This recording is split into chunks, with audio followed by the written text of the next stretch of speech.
Good morning. Tayo po muna ay manalangin.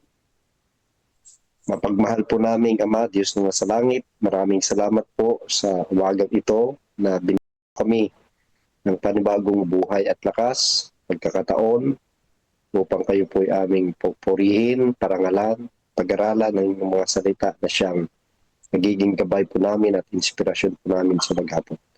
Salamat po sa karunungan. Pabindalangin sa pangalan ng aming Panginoon Jesus. Amen. Amen. Okay, good morning. Good morning po at God first morning po sa ating lahat. God First morning. Taga-subaybay. Morning. God first morning po, mga kapatid, Ayan. mga kaibigan, happy God first morning. Yan. Mga kapatid na narito na napakaagang gumigising sa umaga. Okay, so I'd like to take this opportunity to thank also Brother Edmond na siya po yung nagtitake over. Pag ako po ay talagang kunti pa lang ang tulog dahil sa meron po akong bagong iniiwi ngayon. So, Brother Edmond, siya yung talagang laging nakasubaybay. Okay, so happy good morning po sa FB Live natin.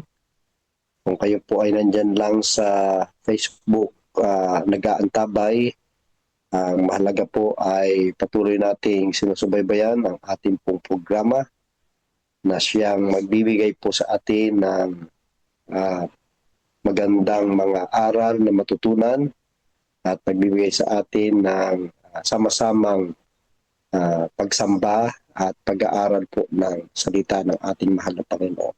So, ngayon po ay tutungo tayo sa ating pong Bible reading. Ang Bible reading natin ay 2 Samuel 22. At ito po ay babasahin sa atin ni Sister Joy Esteves. Okay? Ibigay po natin yung pagkakataon kay Sister Joy Esteves. And then, ang reflection po ay Rudy Vargas and Danny Romero. Okay, so nandito na ba si Sister Joy? Hello, Pastor. Happy God first morning. Ako po ang mag-read in behalf of Ma'am Joy Esteves po. Sige. Bagay, medyo magkahawig na rin kayo Hey. ni Ma'am Joy. Okay. Go ahead. Sige, Pastor. I will open my cam lang po. Okay. 2 Samuel 22. Chapter 22. Ito po ang pagkasabi. At sinalita ni David ang mga salita ng awit na ito sa Panginoon ng araw na iligtas ng Panginoon siya sa kamay ng lahat ng kanyang mga kaaway at sa kamay ni Saul. At kanyang sinabi, ang Panginoon ay aking malaking bato at aking katibayan at tagapagligtas sa akin sa makatugid bagay akin. Ang Diyos, ang aking malaking bato, na sa kanya ako'y manganganlong, aking kalasag at siyang sungay ng aking kaligtasan, aking matayog na muog at ampunan sa akin, tagapagligtas sa akin, ikaw ang nagliligtas sa akin sa karahasan.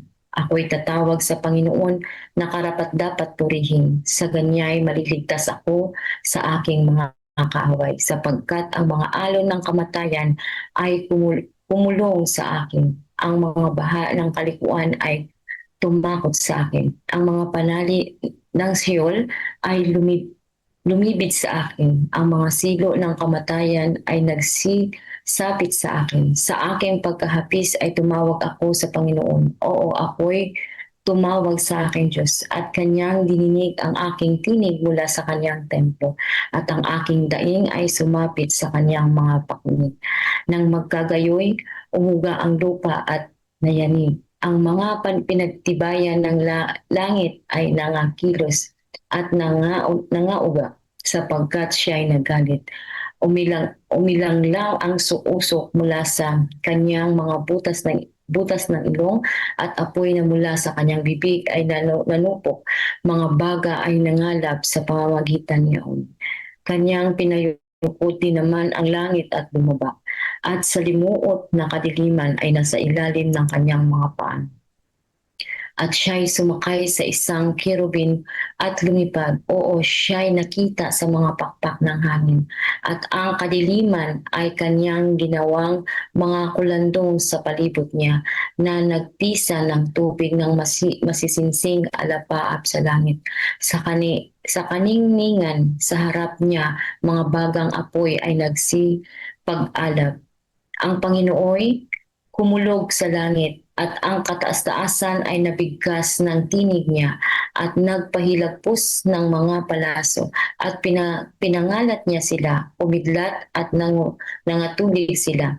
Nang magkagayoy ang ang kalaliman sa dagat ay nangalitaw, ang mga pinagtibayan ng sanglibutan ay nagkita dahil sa saway ng Panginoon, sa hihip ng hinga ng kanyang mga butas ng ilong. Siya'y nagsugo mula sa itaas, kanyang kinuha ako sa maraming tubig. Kanyang iniligtas ako sa aking malakas na kaaway, sa tatanim sa akin, sapagkat sila'y totoong malakas kaysa akin. Sila'y nagsidating sa akin sa kaarawan ng sakuna ko. Ngunit ang Panginoon ay siyang alalay sa akin. Kanyang dinala din ako sa maluwang na dako. Kanyang iniligtas ako sapagkat kanyang kinalugdan ako. Ginanti ako ng Panginoon ayon sa aking katuwiran. Ayon sa kalinisan ng aking mga kamay ay kanyang ginanti ako. Sapagkat aking iningatan ang mga daan ng Panginoon at hindi ako humiwalay na may kasama sa aking Diyos. Sapagkat ang lahat niyang kahatulan ay nasa harap ko at tungkol sa kanyang mga palatuntunan ay hindi ko hiwalayan. Ako rin na may sakdal sa harap niya at iningatan ko ang aking sarili mula sa kasamaan. Kaya't ginanti ng Panginoon ako ayon sa aking katuwiran, ayon sa aking kalinisan sa kanyang paningin. Sa maawain ay magpapakamaawain ka, sa sakdal ay magpapakasakdal ka. Sa dalisay ay magpapakadalisay ka, at sa mga walang payo ay magwawalang payo ka, at ang dalamhating bayan ay iyong ililigtas. Ngunit ang iyong mga mata ay nasa mga mapagmataas upang iyong papagkukumbabain, sapagkat ikaw ang aking ilawan, o Panginoon, at liliwanagan ng Panginoon ang aking kadiliman, sapagkat sa pamamagitan mo ay aking tatakbuhin ang pagpulutong. Sa pamamagitan ng aking Diyos ay aking luluksuhin ang kuta. Tungkol sa Diyos, ang kanyang lakad ay sakdal. Ang salita ng Panginoon ay subok. Siya'y kalasag sa lahat ng sa kanya'y kumakanlong. Sapagkat sino ang Diyos liban sa Panginoon? At sino ang malaking bato liban sa ating Diyos? Ang Diyos ay aking matibay na katibayan at pinapatnubayan niya ang sakdal sa kanyang lakad. Kanyang ginagawa ang mga paa niya na gaya ng sa mga usa. At inilagay niya ako sa aking matataas na dako. Kanyang itinuturuan ang aking mga kamay ng pakikidigma, na anupat binabaluktot ang aking mga kamay ang busog na tansong. Binigyan mo rin ako ng kalasag mong pangligtas at pinadikila ako ng iyong kaamuan. Iyong pinalaki ang aking mga hakbang sa tinutungtungan ko, at ang aking mga paa ay hindi nadulas. Aking hinabol ang aking mga kaaway at aking silang pinagpapatay. Hindi ako bumalik uli hanggang sa sila'y nalipol. At aking pinaglilipol at aking pinagsasaktan sila, na anupat sila'y hindi nangakabangon. Oo, sila'y nangabuwal sa paanan ko. Sapagkat ako'y binigkisan mo ng kalakasan sa pagbabaka. Iyong pinasuko sa akin yaong nagsisibangon laban sa akin. Iyo ring pinatalikod sa akin ang aking mga kaaway, upang aking mga hihiwalay ang tanim. Sa akin sila'y nagsisitingin, ngunit walang mga ligtas sa Panginoon, ngunit hindi niya sinagot sila. Nang magkagayoy, pinagbabayo ko sila na gaya ng alabok sa lupa. Aking pinagyukuran sila na gaya ng putik sa mga lansangan at akin silang pinapapangalat. Iniligtas mo rin ako sa mga pakikipagtalo sa aking bayan. Iningatan mo ako na maging pangulo sa mga bansa. Ang bayan na hindi ko nakikilala ay maglilingkod sa akin. Ang mga taga ibang lupa ay magsisuko sa akin. Pagkarinig nila tungkol sa akin, sila ay magsisitalima sa akin. Ang mga taga ibang lupa ay mga nalulupaypay at mga nagsisilabas na nanganginig sa kanilang mga kublihan. Ang Panginoon ay buhay at purihin nawa ang aking malaking bato at itanghal nawa ang Diyos sa malaking batong ng aking kaligtasan. Sa makatuwid bagay ang Diyos na ipinaghihiganti ako at ipinagpapangayupapa sa akin ang mga bayan. At inilalabas ako sa aking mga kaaway. Oo, iyong pinagpangingibabaw ako sa kanila na nagsisibangon laban sa akin. Iniligtas mo ako sa marahas na lalaki. Kaya't pasasalamat ako sa iyo, O Panginoon, sa gitna ng mga bansa at aawit ako ng mga pagpuri sa iyong pangalan. Dakilang pagliligtas ang binibigay niya sa kanyang hari at nagmamagandang loob sa kanyang pinahiram ng langis kay David at sa kanyang binhi magpakailanman. Yan po ang 2 Samuel chapter 22. Amen. Amen po. Praise the Lord. Hallelujah. Praise God. Amen. Okay. Thank you, Ma'am Janet. Yan. So, marami tayong oras sa ating reflection. Pero ang uunahin natin ay yung dalawang nabanggit kanina. Mga handsome gentlemen. Okay. So, yung unang pumalag, di siyempre, yun yung ano. Pastor Rudy. Okay, Pastor Rodi. Good morning po. God bless morning po sa lahat. Ayan, at maraming salamat po kay Ma'am Janet sa kanya pong pagbabasa. At napakabuti ho ng Panginoon mga kapatid kasi early in the morning we have blessings, no? We receive the important blessings, no, from God. That's breath of life, no?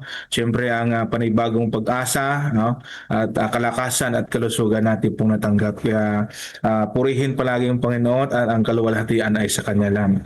So sa mga oras na ito, no, mayroon lang po akong 10, no, na tutunan ho dito sa aklat ho ng 2 Samuel chapter 22. Ayan. Sabi po dito, napakahalaga ho mga kapatid, no, napakaganda. At sabi po dito ang una-una po sa verse 3. At God is our rock and fortress. Sabi po dito sa verse 3 po, napakaganda na siya ho ang tanging ang Diyos lang ho ang ating hong sandigan, no. Siya ang talagang pundasyon natin, no. Matibay na pundasyon, no. Siya ho ang bato na pundasyon natin. Sabi po dito sa verse 3, no, ang aking Diyos, ang aking malaking bato, no, na sa kanya'y nanganganlong ako, ang aking kalasag at sungay ng aking kaligtasan, ang aking matayog na muog at ang aking kanlungan, tagapagligtas ko, ikaw ang nagliligtas sa akin mula sa karahasan. Napakaganda ho mga kapatid, ano po? Kung saan tanging ang Diyos lang ho ang ating hong sandigan, no, sa lahat ng panahon. At sa pangalawa po, sabi po, call upon the Lord in distress, no? Pag mayroon ho tayong mga ma-encounter o na-encounter ho na mga pagsubok man sa buhay o problema man o naman pong karanasan sa buhay o natin, no? Kung saan ang una-una ho dapat nating tawagin ay ang ating hong Panginoon. Ano po? Kasi ho, at siya ho ang una-una nating lapitan kasi siya po ang nakakaalam, ano po, kung ano ang dapat nating gawin. Siya ang nakakaalam kung ano ang makakabuti sa atin. Ano ho? And through the guidance of the Holy Spirit ho mga kapatid, no? Ito ho ay paunawa ho at ipagkaloob ho ng Panginoon sa atin. Kasi sabi po dito sa verse 7, sabi po dito, tumawag ako sa Panginoon sa aking kagipitan, sa aking Diyos. Ako'y nanawagan mula sa kanyang templo, ay narinig niya ang aking tinig at ang aking daing ay umaabot sa kanya mga pandinig. Mga kapatid, no? Minsan kasi nakakalimutan ho natin na tawagin una ang Panginoon. Nakakalimutan natin na doon una dumulog sa Panginoon sa ating mga problema, sa anumang po mga pagsubok sa buhay natin. Minsan ang una-una natin, pero siyempre po sa, di ba, na mga nakasanayan ng mga kabataan, ang una-una nilang lapitan ang kanilang magulang, di ba? Pag sila ay nagkaroon ho ng problema, ang una nilang tawagan siyempre ang mga mahal na sa buhay o magulang nila. But in our spiritual life, mga kapatid, it's very important na una-una tayong dumulog sa Panginoon. And siyempre po, sa pamagitan ho ng Banal na Espiritu, pagkaloob ng Panginoon sa atin ho, ang kasagutan o yung solusyon sa ating mga problema. Tayo lamang po ay tumawag ho sa Kanya. Huwag ho tayong magdalawang isip, huwag ho tayong magduda o yun nga, o magdalawang isip. Sabi nga po sa John chapter 14 verse 13 to 14, no? Humingi tayo sa Panginoon kahit anong hingi natin sa Diyos, sa ating Diyos Ama, sa pamagitan ho ng ating Panginoong Kristo, mga kapatid. Ibibigay ho niya. Miling lang ho tayo. Wag ho tayong mahiya, wag tayong magdalawang isip na lumapit at humingi at tumawag sa Panginoon. Pagkaloob ng Panginoon kung ano hong nais natin. Kung saan ito po ay galing sa ating pong ikabubutaran ng ating puso, mga kapatid. Yung hiling na mayroon pong pagpakumbaba, yung hiling na mayroon pong pagmamahal, hindi humihiling tayo na nagdidiman pa tayo, ay ganito ang nais natin, di ba, mga kapatid? Kung ano makakabuti sa atin, pag tumawag tayo sa Panginoon, yun ang ipagkaloob ng Panginoon sa atin, sapagkat siya po ang nakakaalam po kung anong makakabuti sa atin. At ang pangatlo po, God hears and responds, no? At kung saan nadidinig ho tayo ng Panginoon, mga kapatid, ang ating mga panalangin. Alam mo, minsan nag-aano po tayo tawag ito, dadalawang isip pa ho tayo pag tayo lumapit sa Panginoon. Sabihin, sasagutin kaya ng Panginoon ang aking panalangin, ang aking kahilingan, di ba? Minsan nag-ano ho tayo mismo nagdududa tayo, parang wala tayong tiwala sa Diyos, di po ba? Nagdadalawang isip tayo, pagkaloob kaya ng Panginoon to, ay ang aking kahilingan. Humiling na ho tayo. Ang Panginoon naman ho, mga kapatid, ang nakakaalam po di ba? Kung anong makakabuti sa atin. Ano po? At kung ito ho ay taos puso nating hinihiling sa Panginoon at kailangan natin, ibibigay naman ho ng Panginoon. Didiringgin ho ng Panginoon ang ating panalangin, mga kapatid. Di ba? Kaso lang ho minsan, pag tayo po humiling, nagmamadali din ho tayo. Gusto natin immediately andyan. God knows ho, mga kapatid, tanging ang Diyos lang ho ang nakakaalam kung kailan, kung anong tamang panahon, anong tamang timing na ipagkaloob sa atin. Minsan, akala natin hindi ho dinidinig ng Panginoon ang ating panalangin po Di po ba? Lahat ho ng panalangin natin dinidinig ho ng Panginoon. But sometimes, hindi din ho, akala natin hindi binibigay sa atin. Alam niyo ho ba, mga kapatid, sa ating panalangin, sa sitwasyon natin naranasan, sa mga problema o pagsubok, hindi lang ho tayo ang nakakaranas ho ng ganon. Maaari ho ang ating panalangin, dininig na ho ng Panginoon, sinagot ng Panginoon, at sa pamagitan natin na nalangin na humingi at ibinigay ho sa iba. Nakuha ho ba natin? Kasi ho, hindi lang ho tayo nangangailangan ng ganon. At hindi pa ho natin kailangan sa panahon na yun. Kasi ho, ang Panginoon nakakaalam kung kung ano ang tamang panahon o yung timing para sa atin. Maaaring ibinigay niya sa iba. And through our prayer, mga kapatid, pasalamat niyo tayo, di ba? Naging channel of blessings tayo para sa iba. Kasi ang iba mas nangangailangan sa panahon na yun. Tayo hindi pa. So ang Panginoon nakakaalam kung tuwing kailan ho niya ipagkaloob sa atin ang ating pong mga kahilingan. Ano po? So, sabi po sa 14, ang Panginoon ay umulog sa langit at ang kataas-taasan ay bumigkas ng kanyang tinig. Diba? At sasagutin ho, mga kapatid, didinggin ng Panginoon at magre-respond ang Panginoon sa ating mga panalangin. Ano po? At ang pang-apat, God delivers from enemies. Sa ating mga, di ba? Ilalayo ho tayo ng Panginoon sa anuman pong maaring kapahamakan. gagawin ho ng kaaway ho mga kapatid sa buhay natin, lalo na po sa spiritual. Sabi po niya sa verse 18, iniligtas niya ako sa aking malakas na kaaway mula sa mga napupuot sa akin sapagkat sila'y napakalakas para sa akin. Ang gawin lang ho natin mga kapatid, wag ho natin suluhin ang ating mga problema o naman po mga pagsubok. Minsan sinusulo natin, akala natin minsan makakaya natin. Hindi na natin kaya mga kapatid, no? Lalo na po sa spiritual natin na paglaban, no? Ang kaaway natin ng spiritual, sapagkat yan po ay napakatindi. Kaya ho mga kapatid, magtiwala tayo sa Panginoon, no? At ang Panginoon ho ay ilalayo tayo sa anumang kapahamakan, ano po? At ang panglima, sabi niya, God rewards righteousness, no? And 2 Samuel chapter 22 verse 21, sabi po dito, yan,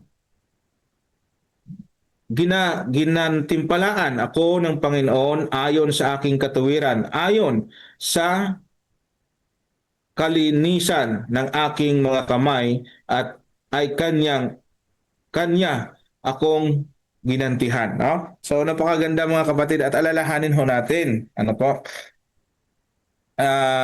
At wag ho tayong minsan pag gumagawa tayo ng mga bagay-bagay, gusto natin na mayroon tayong matatanggap din ho. Halimbawa ho, pag nagbigay tayo, yung nag-i-expect tayo na, ano tawag nito, na mayroon din tayong matatanggap. Ang pagbibigay ho mga kapatid, yan po yung dyan ho makikita ang tinatawag na kung gaano natin kamahal ang ating kapwa, kung gaano natin kamahal ang Diyos. Na kung saan ang pagmamahal din ho ng Diyos, nais na ng Panginoon ho na ibahagi din ho natin sa iba. At pag magbigay ho tayo, huwag tayong mag-expect na magbigay ako. Kasi kung minsan sa isipan ho ng tao po ay magbibigay ako para bibigyan din ako, di ba? Yung parang exchange gift, regalo, bigyan ko siya ng regalo para bigyan din ako. Mga kapatid, ang Panginoon ho ang magpapala sa atin. Nakikita ho ng Diyos ang kabutihan na ating hong ginagawa. At ang kabutihan na yun mga kapatid, hindi ho yun dahil tayo po ay mabuti, sapagkat pinabuti tayo ng Panginoon. Kasi tayo po wala tayong magagawang kabutihan mga kapatid eh. Ang tanging ang Diyos lang ho ang mabuti. At kung saan ipinagkaloob niya sa atin na gumawa ng kabutihan na tinatawag. Diba? Ay tayo naisip natin talaga minsan yung makasarili yan. Gusto natin, tayo lang. Gusto natin mga ganyan. Di po ba? So, yan po ay pinagkaloob sa atin na makagawa ho ng kabutihan mga kapatid. Ano po? Hindi yan dahil tayo ay mabait, tayo mapagbigay, dahil binigyan tayo ng Panginoon ng pusong mapagbigay at pusong makagawa ho ng kabutihan na tinatawag. Okay? At pang-anim, God is shield to the faithful. No? At sabi po sa verse 31, sabi po, ang Diyos na ito sakdal ang kanyang daan, ang pangako ng Panginoon ay subok na tunay sa lahat ng kumakanlong sa kanya, siya ay pananggalang. Okay? So napakaganda ho mga kapatid, no?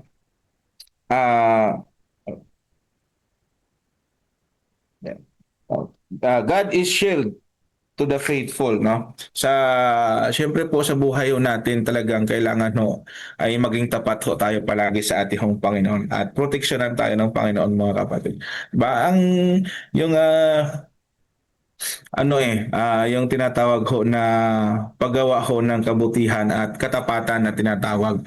At sa buhay natin ang Panginoon ho ay mag-protect sa atin ho mga kapatid sa anumang pong mga maaring pangyayari ho sa buhay ho natin. Kailangan ho maging tapat ho tayo palagi sa maliit man na bagay o malaking bagay. Kailangan tapat tayo palagi sa ating Panginoon. Sabi po sa pangpito, God empower us for battle. And verse 35, sabi po dito, kanyang sinasanay ang aking mga kamay sa pakikiligma upang mabaluktot ng aking mga kamay ang tansong pana. No? Kung saan ho mga kapatid, no? Ang pag makaranas tayo minsan ng mga pagsubok, tayo po ay nanghihina. Lumapit lang ho tayo sa Panginoon mga kapatid at tayo po ay palalakasin ng Panginoon. I-empower tayo ng Panginoon. Minsan yung mga bagay na akala natin hindi natin kaya, pero kaya natin. But hindi sa pamagitan ng ating sarili, hindi sa pamagitan ng ating kakayahan, kundi tayo po ay pinalakas ng Panginoon. Ay sabi niya sa Philippians 4:13, we can do all things through Christ which strengthens us. So hindi yun dahil magaling tayo, matalino tayo mag-isip ng ganitong solusyon.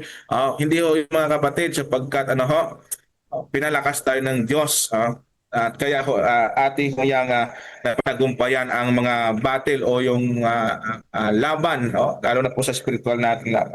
At pangwalo, sabi po dito, God make our path straight. And verse 37, sabi po dito, binigyan mo ng malawak na dako ang aking mga hakbang sa ilalim ko at ang aking mga paa ay hindi nadulas. Talagang i-guide tayo ng Panginoon sa landas natin kung tinatahak. Minsan madadapa tayo, dahil yun nga, yung daan ay lubak-lubak. But, ang Panginoon ay nagli-lead out sa atin, siya kung nangunguna sa atin. Sumunod tayo sa hakbang at yapak ko ng ating Panginoon mga kapatid at i-lead out tayo, sa daan na dapat nating daanan. Magtiwala lang ho tayo ng buong puso sa ating Panginoon. So, sabi po dito sa Kawikaan chapter 3 verse 5 to 6, sa Panginoon ay buong puso kang magtiwala at huwag manalig sa sarili mong pag-unawa. Sa lahat ng iyong mga lakad, siya ay inyong kilalanin at itutuwid niya ang iyong mga landas. Magtiwala lang ho tayo sa pag-lead out ng Panginoon, sa pangunguna ng Panginoon mga kapatid. At i-lead out niya ang ating landas na tinatahak. At ang pang-siyam, God is exalted above all. And verse 47, sabi po dito, sa 2 Samuel verse 47, ang Panginoon ay buhay at ang aking malaking bato, papurihan at dakilain ang Diyos, ang malaking bato ng aking kaligtasan. Talagang ang pagtatagumpay ng buhay natin sa Panginoon, at ang Panginoon ay mas higit sa lahat, ang Panginoon ay mas dakila sa lahat, ang Panginoong Diyos ay mas makapangyarihan sa lahat, mga kapatid. Sabi po ang pang-10, God shows unfailing kindness. Talagang ang Panginoon ay papakita at magkaloob sa atin ng ang hindi masukat at hindi nababago at hindi nabibigo na nakabutihan sa bawat isa sa atin, mga kapatid. Kaso lang minsan tayo po ay abusado.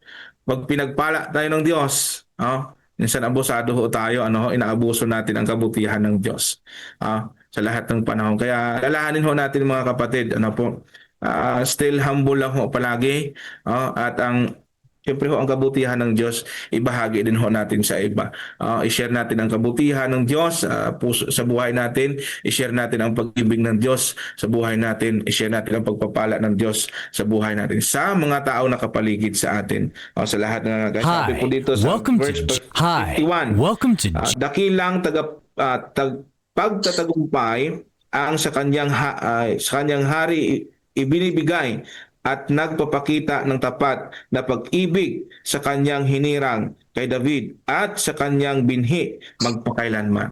Kaya mga kapatid, napakaganda ng mga talatang ito ng ating pong napag-aralan sa umagang ito. Nawa po ang ating mga napag-aralan ay wag nating nabasa lang o napakinggan lang at baliwalain, kundi bagkus ito po ating pong pagbulay-bulayan palagi, at maging tapat tayo palagi sa ating Panginoon. Gagawa tayo ng kabutihan ayon sa kalooban ng ating Panginoon, at ibahagi natin ang kanyang pag-ibig sa mga taong nangangailangan din ng pag-ibig. So yun po, maraming salamat po. God first morning po sa ating lahat. Okay. Maraming salamat, Sir Rudy. So, 10 puntos po yun. Meron pang 11. Meron pang 12 yung ibang magdadagdag. Pero siguradong actually ang isang talata lang sa Biblia, napakarami nating pwedeng matutunan. Pag nag-reflect tayo sa isang talata, napakadami na yan. How much more yung isang kapitulo. Ito po ay awit ng pagpupuri ni David. Kaya napakalaga po ng awit, ano? Kapag ikaw ay may problema, sabi nga, kapag ikaw ay masaya, umawit ka. Kapag ikaw ay may problema, manalangin. Pero ang awit, kahit may problema ka, basta umaawit ka, ay magsisink in sa iyo yung mensahe ng Panginoon sa pamagitan ng awit. Napakalaga po talaga ng awit papuri sa Panginoon.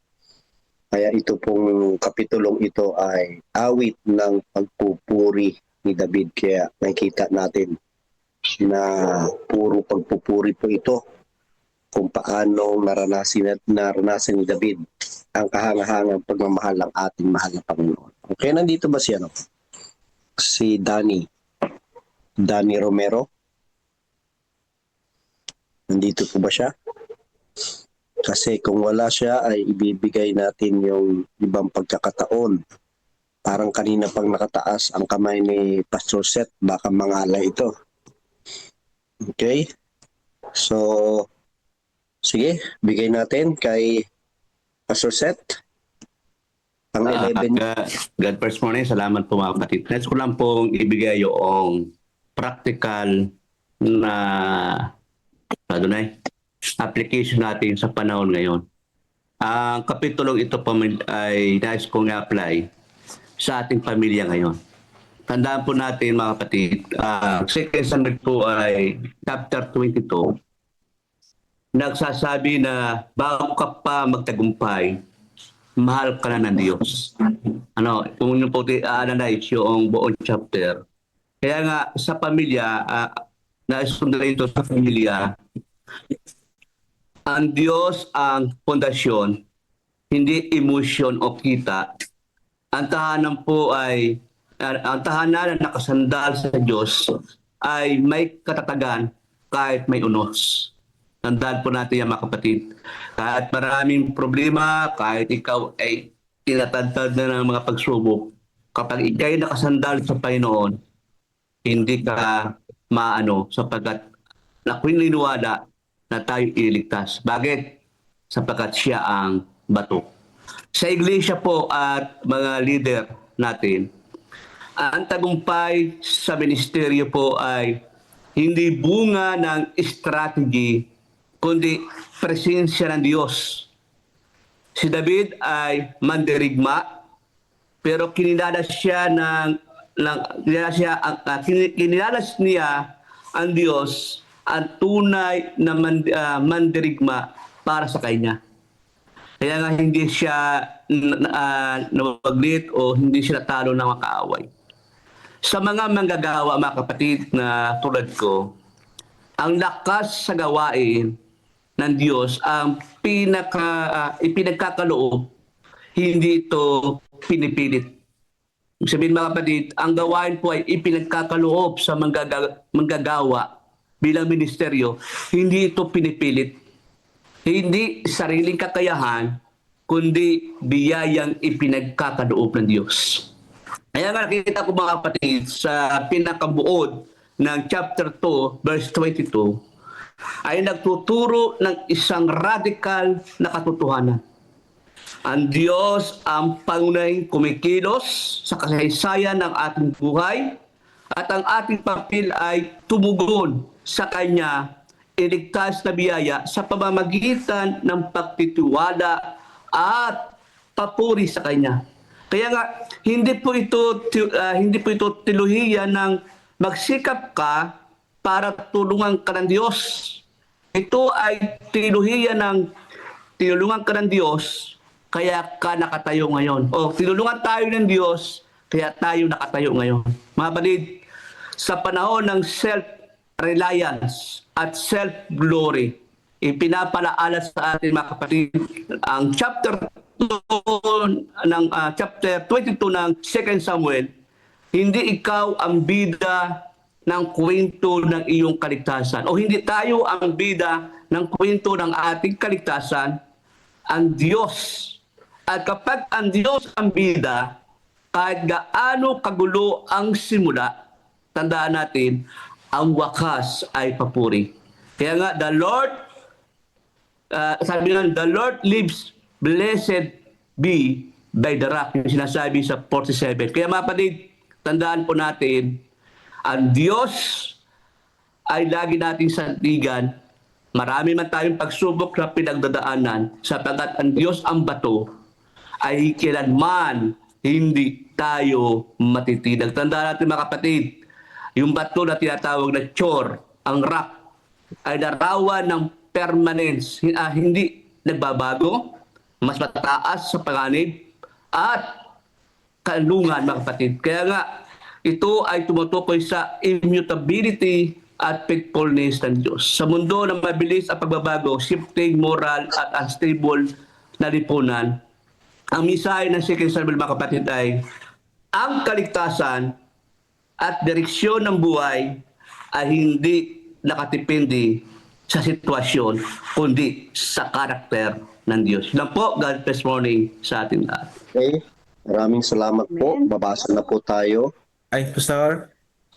Kanya po si Pastor Danny po, Romero po. Andyan na siya? Opo. Kanina tingnan ako, wala pa. Okay. Pastor Danny, pasok. Morning. Sayang ang iyong 1 to 5 na puntos. So, ang ating pong reflection sa ating pong Hindi ka ba pwede mag-video? hindi, ano po yung connection to Pastor eh. Sige. Sige, go ahead. Ah. Yan. So, dun po sa ating Bible reading sa aklat po ng 2 Samuel 22, yung sa deliverance sa awit po ni David. Pinakita sa atin doon kung paanong hindi lang tinawag ni David na dakila ang Diyos, pero gumawa siya ng isang lengguwahe, personal na metaphor sa Panginoon tungkol sa paggamit ng construction at survival na language. Tinawag niya ang Panginoon bilang kanyang rock, fortress, deliverer, shield, and tower. So, dito po sa kanyang karanasan na ito, madali pong maranasan. May pagkakataon na akala natin yung mga panalangin natin ay tumatawa lang sa bubong. Pero pinapakita po sa atin dito na higit pa dun yung pagduminig ang Panginoon sa atin pong mga panalangin. Kasi sabi niya, the Lord rewarded me according to my righteousness. Hindi naman doon nagkiklaim si David ng pagiging walang kasalanan niya, pero kanyang sineselebrate yung pagiging faithful ng Panginoon sa kanilang tipanan. Dito po ay pinakita rin kung paano nag-equip ang Panginoon sa mga panahon na akala natin tayo ay unqualified. And may mga pagkakataon kapag meron tayong problema, pinapaalis natin agad. Pero ang Panginoon ay gumagawa sa ibang kaparaanan. Tayo pinapalakas niya bago tayo mag-move on sa lahat ng mga nararanasan natin. So, pagdating sa gawain, pagdating sa ating spiritual na buhay, madali tayo makapag-reflect. Gaya nga ng sabi ni Pastor Seth kanina, radical. Kumbaga, may malaking pagbabago na makikita sa iyo kapag gumawa sa iyo ang Panginoon at sa iyo mga karanasan. Yun lang po. Maraming salamat. Sige, basa pa tayo ng reflection.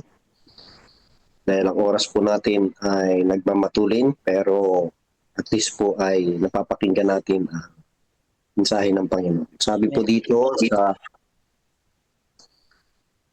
una po ay, nino ito? Sunny. Sabi ni Brother Sunny, talusan. Ang kabanata ng 2 Samuel 22 ay awit ng papuri ni Haring David matapos siyang iligtas ng Diyos. mula sa lahat ng kanyang kaaway. Lalo na kay Saul, halos kapareho ng awit 18 at pinakita ang personal na pagpatutuo ng isang taong dumaan sa matinding pagsubok ngunit nanatiling tapat sa Diyos. Ito ay awit ng pasasalamat, papuri at pag-alaala sa katapatan ng Diyos. Ang Diyos ang ating kanlungan at lakas, hindi tao o posisyon o lakas ang tunay na sandigan. Ang tunay na seguridad ay ang hindi galing sa panlabas na proteksyon, kundi presensya ng Diyos. Sa verse 7 ay tumatawag siya sa Panginoon na siya ay nasa kagipitan, hindi bingi ang Diyos sa sigaw ng kanyang mga anak. At ang panalangin ay hindi nasasayang. Ito ay umaabot hanggang sa langit. Sa gitna ng krisis, ang panalangin, ang unang sandata, hindi ang huling option. Ang Diyos na nagliligtas noon ay siya rin ang Diyos na nagliligtas ngayon. Sa gitna ng panganib, siya ang kanlungan. Sa gitna ng panalangin, siya ay nakikinig. Okay, maraming salamat, Brother Sunny. Ayon naman po kay Sister Gina Rosas. Happy God First Morning. Ang 2 Samuel 22 ay isang awit ni David na halos pareho ng awit 18. Ito ay isang pasasalamat at papuri sa Diyos matapos siyang iligtas mula sa kanyang mga kaaway at sa kamay ni Saul. Una, pagkilala sa Diyos bilang kanlungan at tagapagligtas, si David ay nagsimula sa pamagitan ng pagtawag sa Diyos bilang kanyang bato, kuta at tagapagligtas. Pinapakita nito na sa gitna ng panganib, ang tunay na lakas at proteksyon ay nagmumula sa Diyos, hindi sa sariling kakayanan. Pangalawa, pagtugon ng Diyos sa panalangin. Nang tumawag si David sa Diyos, siya ay sumagot at kumilos ng makapangyarihan.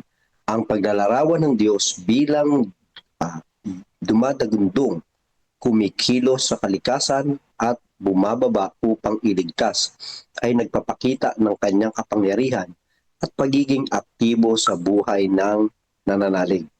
Ikatlo, pagpapakita ng katapatan ng Diyos. Binanggit ni David na ang Diyos ay tapat sa mga tapat at matuwid sa mga matuwid. Paalala sa relasyon natin sa Diyos. Maraming salamat po. And then Sister Net, pinapakita sa ikalawang Samuel 22 ang pagliligtas ng Diyos sa mga taong matuwid ay laging nagtitiwala at hindi humihiwalay sa Diyos upang pag-amin natin na wala tayong magagawa, na ang Diyos ay ang makapangyarihan at nagbibigay ng proteksyon, kaya siya lang ang karapat-dapat nating tinatawag sa oras ng mga kagipitan at siya ay laging nakikinig at handang tumugon sa atin. Ating laging tandaan na ang tagumpay ay nanggaling lamang sa Diyos at hindi sa ating lakas. Lastly, ito pa, yung kanina, tagumpay na nagmula sa Diyos. Ang lahat ng tagumpay ni David laban sa kanyang mga kaaway ay hindi dahil sa kanyang lakas, kundi dahil sa tulong ng Diyos. Ang Diyos ang nagbibigay ng kakayanan, tapang at tagumpay sa mga laban ng buhay. Pagpapahayag ng papuri sa huli, si David ay nagbibigay ng papuri at pagkilala sa Diyos sa harap ng mga bansa. Ang kaligtasan at tagumpay ay hindi lamang para sa sarili, kundi ipahayag ang kabutihan ng Diyos sa iba. Sabi naman po ni Sister Vivian, basahin po natin kasi sayang po ang kanilang pag-type. Sabi po dito, 2 Samuel 22 ay madaling iugnay sa panahon natin ngayon kung paanong si David ay napapaligiran ng kaaway at panganib.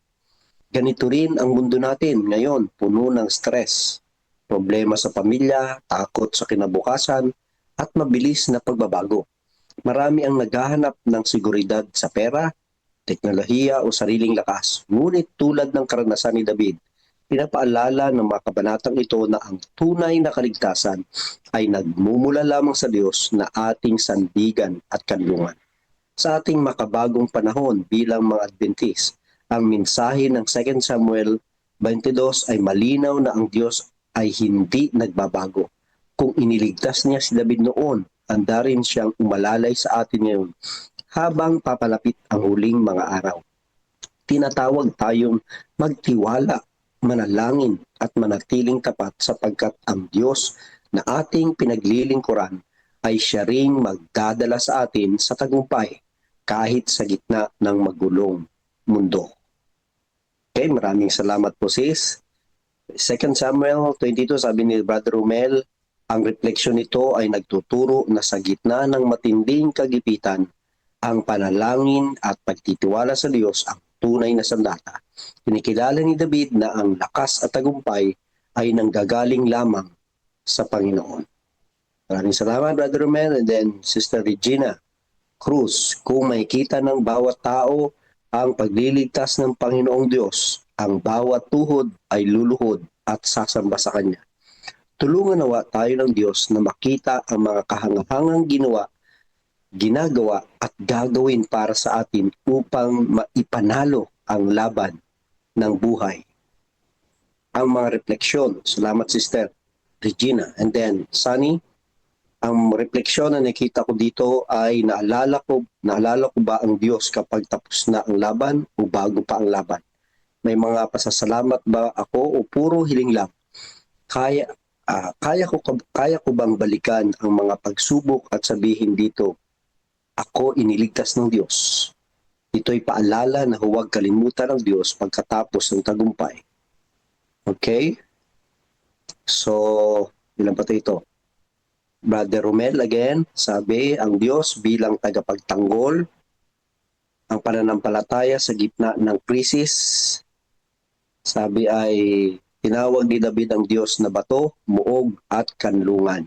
Pinalala nito sa panahon ng kagipitan, ang tunay na seguridad ay hindi nasa tao material na bagay kundi sa Diyos. Pananampalataya kahit napalibutan na ng mga kaaway at banta ng kamatayan, tumatawag si David sa Diyos na siya'y nakinig. Pinapakita nito na ang panalangin ay makapangyarihan at ang Diyos ay hindi nagpapabaya sa kanyang mga lingkod. Kalakasan mula sa Diyos, hindi lamang niligtas ng Diyos si David, binigyan din niya ito ng lakas upang magtagumpay laban sa mga kaaway. Pagpapakumbaba, iniligtas ng Diyos ang mga nagpapakumbaba, ngunit binabagsak ang mga palalo. Ang tagumpay ay galing sa pagkilala na tayo ay nangangailangan ng kanyang kapangyarihan. Okay? And then, Pastor Amilang, sabi niya, ikalawang Samuel 22 ay paalala na ang tunay na kaligtasan ay hindi nagmumula sa ating lakas o talino o posisyon, kundi sa Diyos na ating tinatawag sa oras ng kagipitan. Tulad ni David, mari tayong dumaan sa mga alon ng kamatayan, mga pagsubok, pagtataksil at takot.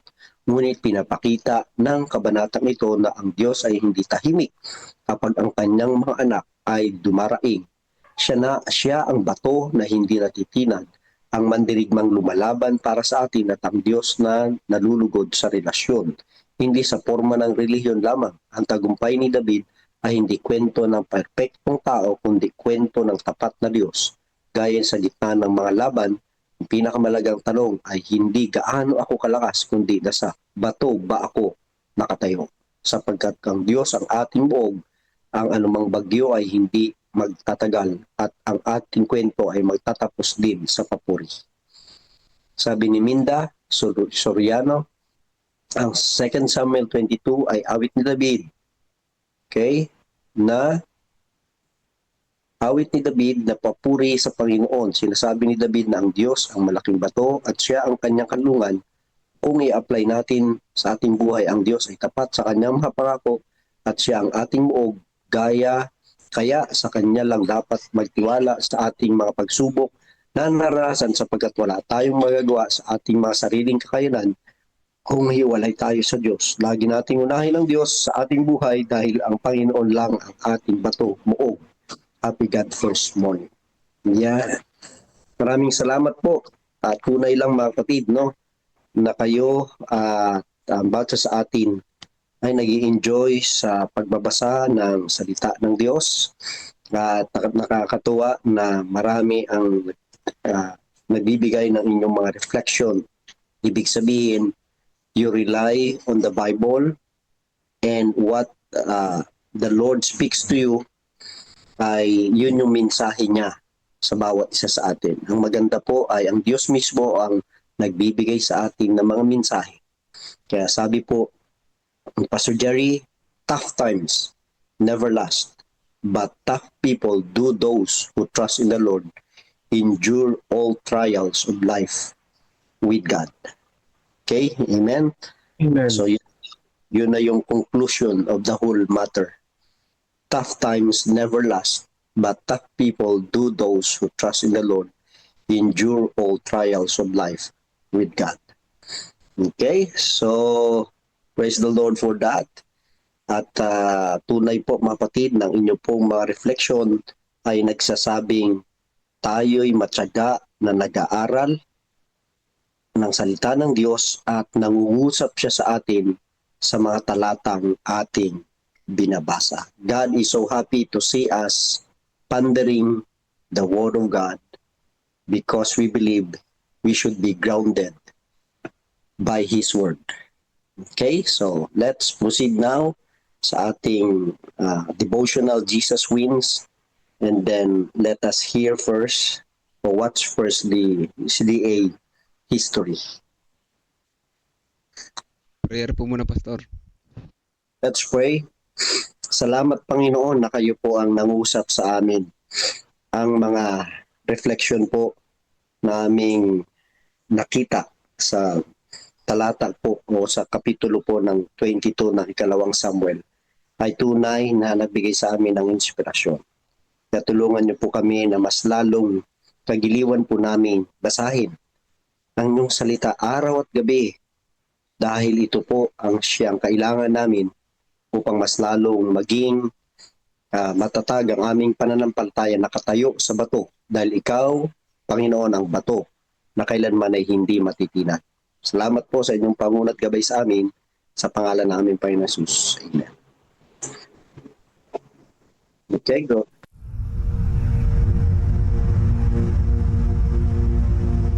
Pagkatapos bumalik ni Jesus sa langit, naiwan sa kanyang mga alagad ang dakilang tungkulin na dalhin ang ebanghelyo sa buong mundo.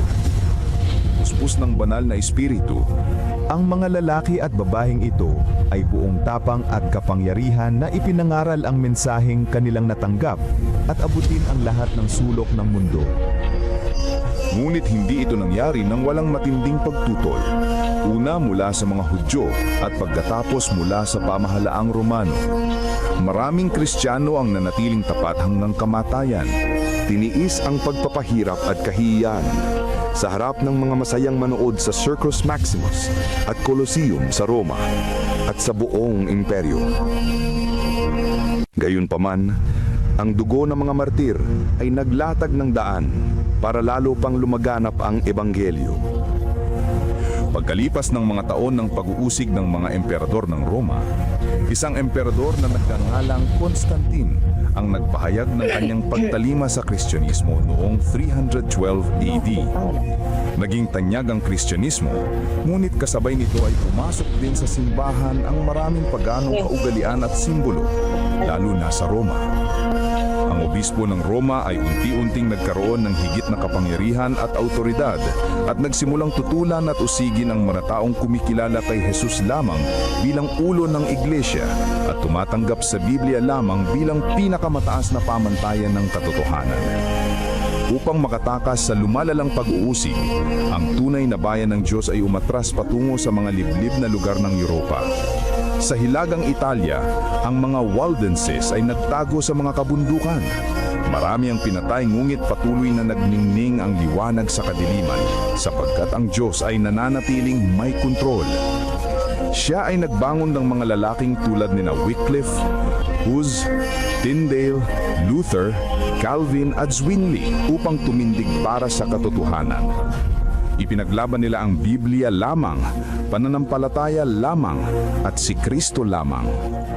Noong 1798, sa katuparan ng propesiya sa aklat ni Daniel, ang kapangyarihang panrelihiyon at pangpolitika ng simbahang Romano ay pansamantalang nabawasan nang alisin ni General Berthier si Pope Pius VI sa kanyang trono. Kasunod nito, nagkaroon ng malaking pagkagising sa interes tungkol sa mga propesiya ni Daniel at marami ang naniwalang malapit nang bumalik si Jesus. Sa Estados Unidos, pinangunahan ng Baptist preacher na si William Miller kasamang daang-daang ibang tagapangaral ang pagtuturo tungkol sa pagbabalik ni Kristo noong 1844. Subalit nang hindi bumalik si Jesus noong 1844, masusing pag-aaral ng Biblia ang nagbigay liwanag sa isang maliit na grupo na ang ministeryo ni Kristo sa makalangit na santuaryo ang dahilan ng kanilang matinding kabiguan. Natuklasan nila sa Biblia na ang ikapitong araw ay Sabat na itinalaga ni Jesus para sa kanyang bayan. Unti-unti nilang naumawaan na ang kanilang misyon ay ipangaral ang mensahe ng tatlong anghel sa Apokalipsis 14. Bilang mga Seventh-day Adventist, ang layunin nila ay ipangaral ng may kapangyarihan ang walang hanggang ebanghelyo at ihanda ang mundo sa pagbabalik ni Kristo.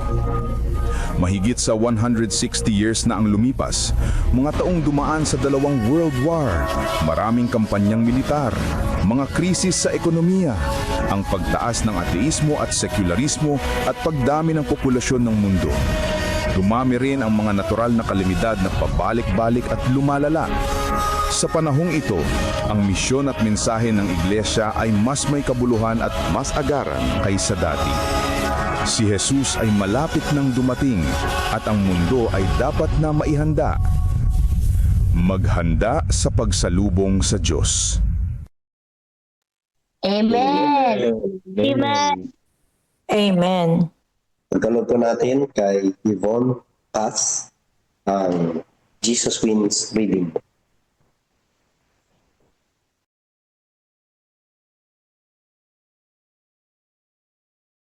Go ahead, Mr. Yvonne. Okay po.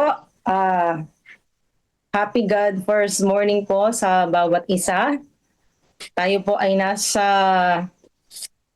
Enero 30 na po at ang pamagat ng ating komentaryo ngayong umaga ay ang kanyang pagkakaisa. Ang ating pong key text ay matatagpuan sa John 17 verse 23. Ang sabi po dito, ako'y nasa kanila at ikaw ay nasa akin, upang sila maging ganap na isa, upang malaman ng sanlibutan na ikaw ang nagsugo sa akin at sila'y iyong minahal kung paanong ako'y iyong minahal. Nakilahok ako sa mga satellite evangelistic series kung saan maraming tao ang nagtitipon sa isang lugar upang magplano at mag-organisa ng mga pulong na ipapalabas sa telebisyon na may layuning ibahagi ang ebanghelyo ni Hesukristo. Sa isa sa nakapagbibigay lakas na aspeto ng mga karanasang ito ay ang makita ang mga tao mula sa iba't ibang pinagmulan at natatanging kakayahan na nagkakaisa sa isang layunin.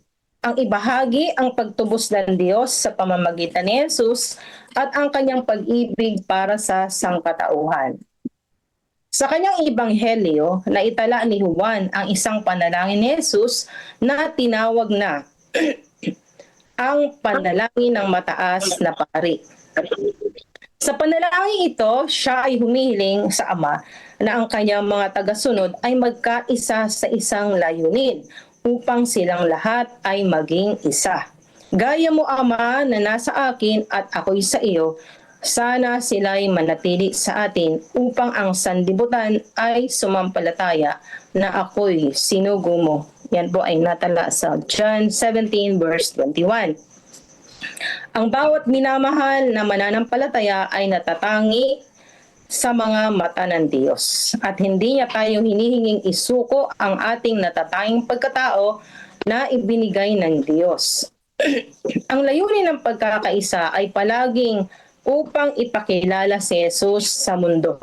Nagpatuloy si Jesus, ako'y nasa kanila at ikaw ay nasa akin, upang sila'y maging ganap na isa. Ibig sabihin sa Grego, maging ganap sa isa. Upang malaman ng sanlibutan na ikaw ang nagsugo sa akin at sila iyong minahal kung paanong ako iyong minahal.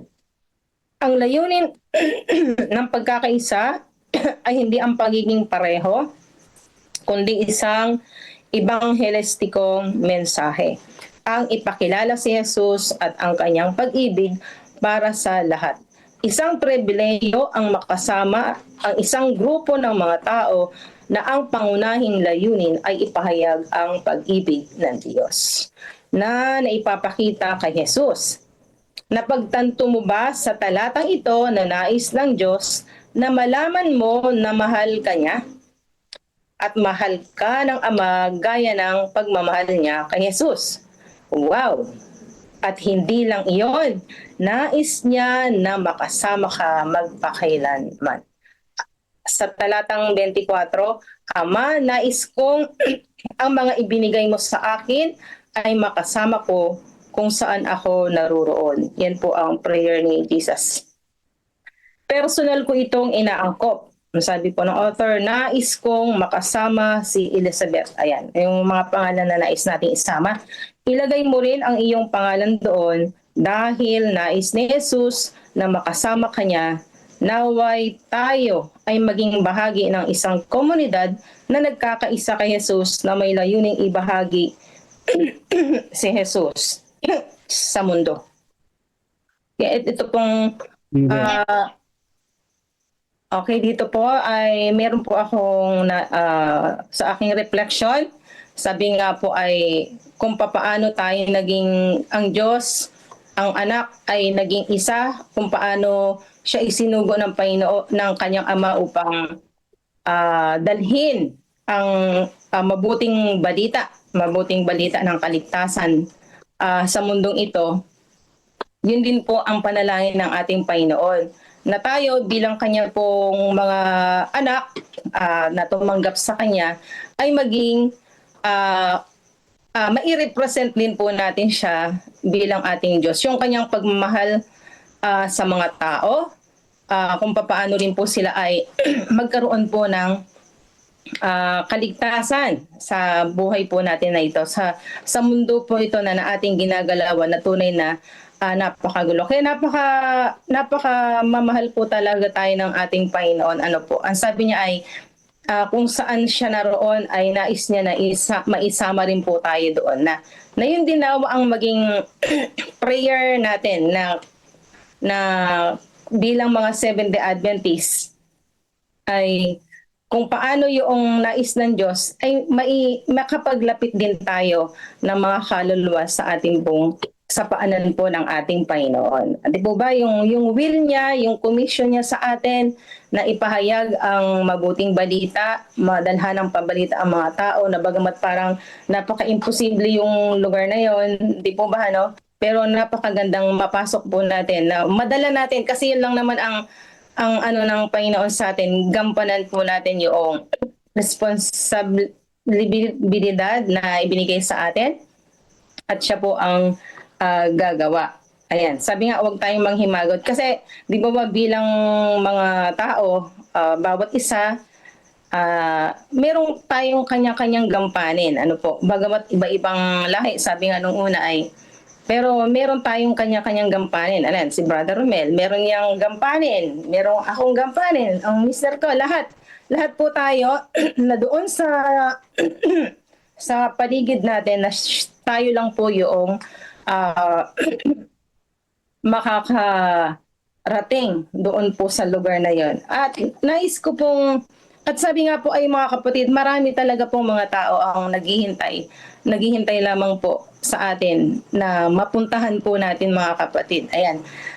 Katulad na lang po sa amin, ano po, nais ko pong isang batotoo na mainam po talaga yung mga evangelistic, mga satellite po na yan. Yung ginagawa po namin sa ngayon, sa San Antonio, dito po sa San Antonio, sa pangunguna po ng aming district pastor, si Pastor Meneses, ang sabi nga po ay, talagang sabi nga, hindi na napapagod. Ayan, mayroon ng Bible study, mayroong satellite, mga meeting na yan. At doon po ay, alam niyo po, sa lugar po na yun ng Santo Cristo, sa Luyos, gumawa po ang Panginoon doon na ang nangaral po doon, ang nanguna po yung kapatid ni Pastor Jerry Estabinio na si Brother Edgar. Siyempre, tulong-tulong po ng mga magkakapatid, kahit na galing sa work, sa iba-ibang klase ng work. Pero sama-sama po kami paggabi na doon ay kasama sa pangangaral. At doon nga po ay wala pang grand, sabi nga, dapat bibinyagan pa lang sa susunod pa sana mga March. Pero alam niyo po, ang mga tao doon ay nagpasya yung pinakaama nila na magpabinyag. At yun ay ang Velasco family. Hindi lang po siya, kundi 16 po mga kapatid. Di po ba nakakatuwa, ano? Na sana nga po ipag-pray natin na hindi ito mabawasan. Ito pong Sabado ay bibinyagan na po sila. Papabinyag sila. Mag-pray po natin na maging matagumpay. Na sabi nga ay walang mabawasan kundi madagdagan pa po. Di po ba napakainam?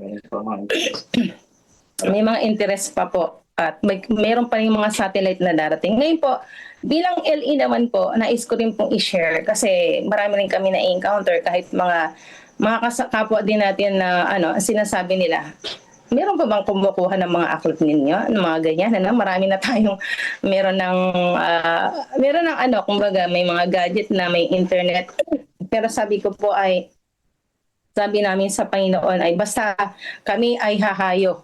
Mag-asawa sa grupo, gampanan yung Kaya nung last Sunday, ayan, fresh lang po na balita ito. Nung kami po ay nag-work mag-asawa, napuntahan namin yung isang kapatid, noong bungad nila, pero masaya po kami nagkabalitaan. Sabi nila ay meron na hindi na sila nagbabasa po dahil napaka-busy na daw po. Pero habang sa patnubay ng Holy Spirit, yung pamilya na yon ay kumuha rin po. Tapos habang nag-uusap po kami, may biglang pumasok na bata. Nag-bless sa amin yung bata na yon. So nakuha yung aming attention dun sa bata. So tinanong namin, taga saan yon? Yung pala'y pamangkin ng isang kapatiran natin at itinuro yung bahay. Ni Brother Ade, kung kilala niyo si Brother Ade, na pumanaw na, pero yung kanyang asawa ang napuntahan namin. Si Sister Sheila Ade. Tapos So pinuntahan po namin yung bahay na yon ng kapatid ni Sister Sheila. Ang sabi ng babae ay tinanong agad kung ano yung aming pakay. Siyempre, pag LE ka dapat hindi muna dahil ka muna, hindi muna aklat. Pero tinanong niya na agad kasi alam niya na 70 Adventist may aklat na dala. Nasabi niya ay naku, gustong-gusto ko yan. Ang sabi niya, sana nga noon pa. Matagal na po niyang hinahanap pala yung aklat na yon. Kasi yung anak niya ay 8 years old na ngayon. Pero alam niyo po mga kapatid, itong babae po na to ay, ang kwento niya sa amin, umaga, gabi, hindi niya inaano yung kanyang anak na, hindi niya pinalalampas na hindi mabigyan ng prayer, kwento, kahit wala silang tool. Lalo tigit, ang sabi niya ngayon, na meron na silang magagamit na may Bible friends. Kaya wag po tayong maghimagod mga kapatid kasi tapos magba-Bible study pa po kami. Ayan, gusto niya na lalo siyang matuto sa kaalaman sa ating Panginoon. Kaya sabi nga po mga kapatid, wag po tayong manghimagod sapagkat maraming kaluluwa po ang naghihintay lamang upang sila po ay dalawin. Kaya nga po kami sa collection, instead na i-Gcash niya, ay kami ay dadalaw para po ma-share ang mabuting pabalita po ng ating Panginoon. Kaya kung gaano po tayo kamahal ng ating Diyos, sabi nga po doon ay ilagay din po natin yung nais nating ilapit sa ating Panginoon. Kami kasi bilang mga literature evangelist, syempre, susulat mo lahat yung mga pangalan pinagpipray natin sa Panginoon yan para bago po sila puntahan. Kaya ang Holy Spirit po talaga ang gumagawa. Kaya isama rin po natin yung sarili. Baka sabi nga po dito isama rin po natin yung ating sarili. Baka mamaya nagpipray tayo naman hindi po kasama. Di po ba? Kaya ang sabi po, ilagay mo rin ang iyong pangalan doon dahil nais ni Jesus na makasama ka niya. So, ibig sabihin ay hindi lang yung ating pinagpapagalan, kundi ganun din po tayo. Kaya napakainam, nawa tayo ay maging bahagi ng isang komunidad na nagkakaisa kay Jesus na may layuning ibahagi si Jesus sa mundo. Yan po ang nakita ko po sa Iglesia ng San Antonio na talagang masipag na magdala ng kabalita ng ating Panginoon. Kaya patuloy niyo rin po isama ang Iglesia ng San Antonio, ang lahat, syempre lahat tayo, magkakapatid. Sabi nga po ay CLPM, I will go. Kaya God bless us all mga kapatid. Iyan lamang po at magandang umaga po muli. Amen. Amen. Thank you, Sister Yvonne, sa napagandang mensahe at sa patotoo tungkol sa paggawa sa gawain ng ating Panginoon. Okay, so pwedeng pangunahan mo sa panalangin? Okay po. Ito po yung manalangin. Umahabagin at makapangyarihan namin Diyos na ang tahanan po ay nasa mga langit, na tunay na nagmamalasakit at nagmamahal sa bawat isa sa amin. Salamat po Panginoon, at nawa nga po ay ito rin po ay maibahagi po namin sa mga tao na nakakaranas lalo't higit ng kahirapan, lalo't higit sa espiritual na kalagayan. Panginoon, tulungan kami. Huwag kami manghimagod, magkaroon kami ng panibagong sigla, ng kasiglahan, ng paggawa at paglilingkod sa inyo. Sama-sama kami at patunay na hanggang sa kayo po ay dumating sa ikalawa. Salamat po ng marami, ipatawad po yung mga pagkukulang at pagkakasala at ang Santang Espiritu ang siyang patuloy na ibuhos po sa bawat isa sa amin, alang-alang na pong lahat sa pangalan ng aming Panginoong Jesus. Amen. Amen. Amen.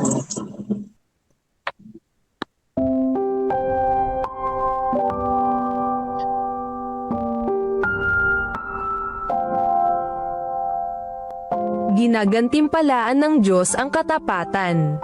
July 19. Offertory Reading Devotional. Subalit ang hindi nakakaalam at gumagawa ng mga bagay na karapat-dapat sa mga palo ay papaluan ng kaunti.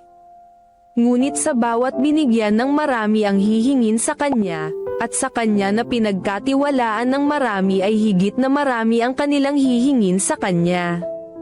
Lucas Kapitulo 12 versikulo 48. Sinikap ng mga kaibigan ni Fabian na pigilan siya sa pagbibigay. Isa sa kanila ay nagsabi, "Bakit hindi ka makapagbigay ng maliit na bahagi lamang sa Diyos? Alam ng Diyos na ikaw ay mag-aaral at nangangailangan ng pera. Kapag nagpasimula ka ng magtrabaho, makapagbibigay ka na ng maraming pera, hindi ngayon. Ingatan mo ang ibang pera sa iyong sarili." Si Fabian ay hindi pumayag at masayang dinala ang pera sa simbahan ng sumunod na araw. Sa kasamaang palad ay nagkasakit si Fabian at isinugod sa hospital ng kanyang mga kaibigan. Nang suriin siya ng doktor ay hindi matukoy ang pinagmulan ng kanyang sakit. Samantalang si Fabian ay sinusuri, ipinaliwanag ng manggagamot na marahil siya ay nakakaranas ng stress sa pagsusulit sa paaralan. Batay sa kakayahan pang-akademya ni Fabian bilang isang mag-aaral, ang paliwanag ng doktor ay hindi makatwiran para sa kanyang mga kaibigan. Nagpatuloy si Fabian sa pakikipaglaban sa kanyang sakit. Kadalasan ay hindi makapag-aral dahil sa kirot. May mga panahon pa na iniisip niyang huminto na lang sa pag-aaral dahil sa paniniwalang baka siya ay mamatay bago ang pagsusulit o bago lumabas ang resulta ng exam. Sa kabila ng mga hamong ito ay ipinagpatuloy pa rin niya ang pag-aaral. Pumapasok siya kapag ipinahihintulot ng kanyang kalusugan at nag-aaral sa panahon na walang pananakit na nararamdaman. Kapag dumating ang panahon ng pagsusulit ay namamangha si Fabian dahil ang mga katanungan ay galing sa kanyang mga pinag-aralan. Bilang resulta ay nakapasa siya ng may karangalan. At kasama siya sa mga top na mag-aaral at tinanggap sa kaisa-isang universidad sa kanilang bansa. Ginantihan ng Diyos ang kanyang katapatan. Hindi siya biniyayaan ng pera ngunit ginawang posible para sa kanya na magtagumpay sa pag-aaral. Panawagan. Ginagantimpalaan ng Diyos ang katapatan. Hindi niya kalilimutan ang ating mga gawin ng katapatan. Ang gantimpala ay maaring maantala at maaring hindi tamuhin sa buhay na ito, subalit tiyak na ito ay ipagkakaloob sa atin. Ating ipagkaloob ng masaya ang ating mga ikapo at handog na nalalamang ginagantimpalaan ng Diyos ang katapatan. Sa pagbabalik natin ng ating mga ikapo at mga pangakong handog ay ilagay natin sa huli ang ating mga hangarin, at unahin ang Diyos. Amen. Amen. Amen. Praise the Lord po. Amen. Amen. Huwag po tayong manghimagod Amen. sa paggawa, sa pagtatapat sa Diyos. Okay? So, susunod po natin si Pastor Noel Bonales Jr. The work must not stop. Yan po ang topic na natin discuss. Happy God First Morning po sa ating lahat. At ating pong basahin at bigyan din po ng laman or reflection itong ating pong babasahin. The work must not stop. Ito po ay sinulat ni Ellen G. White nung siya po ay nangdoon po sa Europa noong 1886. Ito po isinalin ko sa Tagalog at ito ang sabi, kung tunay nga na sa atin ang katotohanan para sa mga huling araw na ito, kailangan itong dalhin sa bawat bansa, lipi, wika at mga tao. Malapit ng hatulan ang mga buhay at ang mga patay upang sa mga gawang ginawa sa katawan. At ang batas ng Diyos ang pamantayan kung saan sila subukin. Kaya't kailangan silang babalaan ngayon. Ang banal na batas ng Diyos ay kailangan ipagtanggol at itaas sa harapan nila bilang isang salamin. Upang masagawa ang gawaing ito, kailangan ang mga paraan. Alam ko, sabi ni Ellen G. White, na mahirap ang panahon, hindi sagana ang pera, ngunit ang katotohanan ay kailangang ikalat. Ang pera upang ipalaganap ito ay kailangang ilagay sa kabang yaman. Mga kapatid, mayroon pong 3 punto na nais ko pong idiin dito po sa ating pong binasa. Unang punto, a world waiting to hear.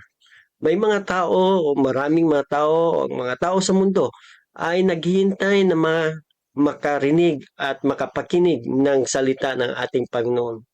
The statement ignites a passion for global connection, emphasizing that a transformative truth needs to reach every corner of the earth, uniting people of all cultures and languages. Hindi lamang ito tungkol sa pagpapakalat ng impormasyon, kundi tungkol sa pagbuo ng isang pangdaigdigang komunidad sa pamagitan ng ibinahaging pag-unawa ng salita ng ating pong Panginoon, mga kapatid. Pangalawa na punto ay living with purpose, judged by grace.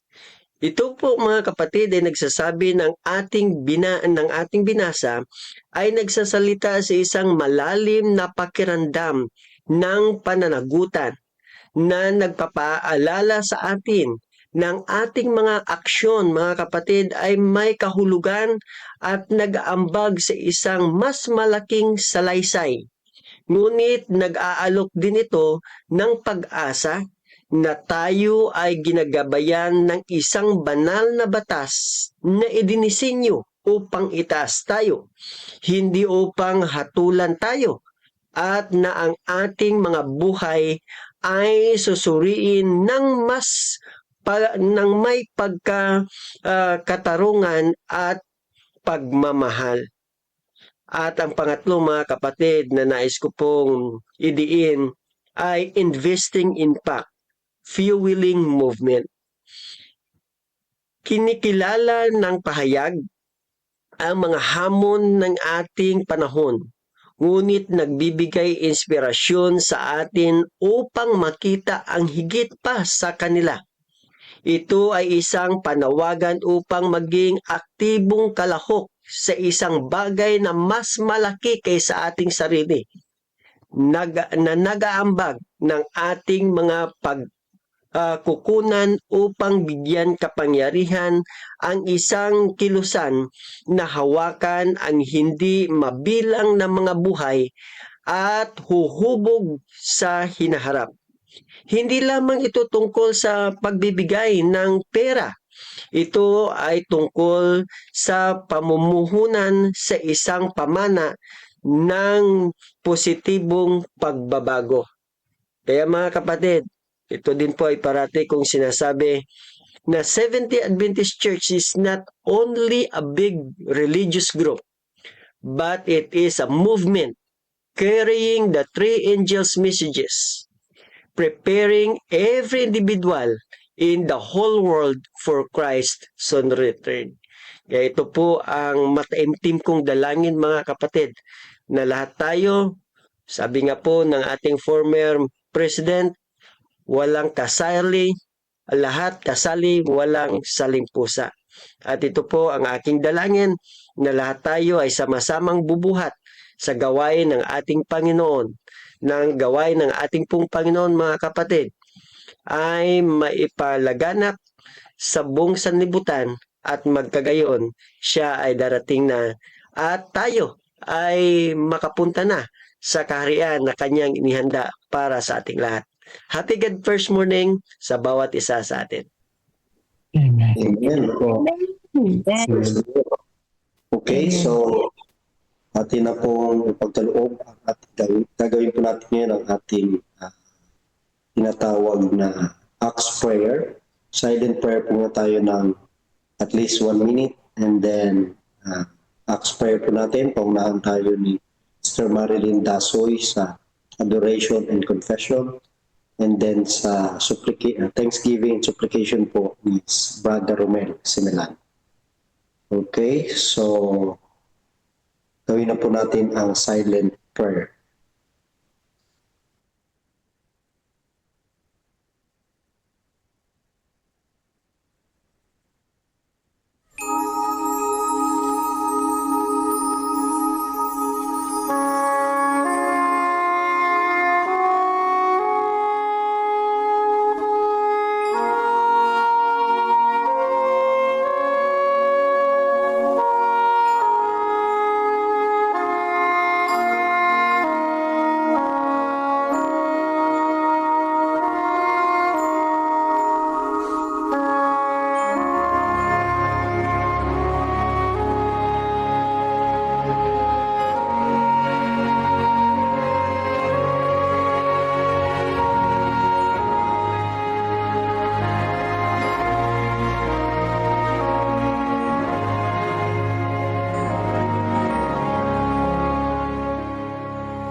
Amang banal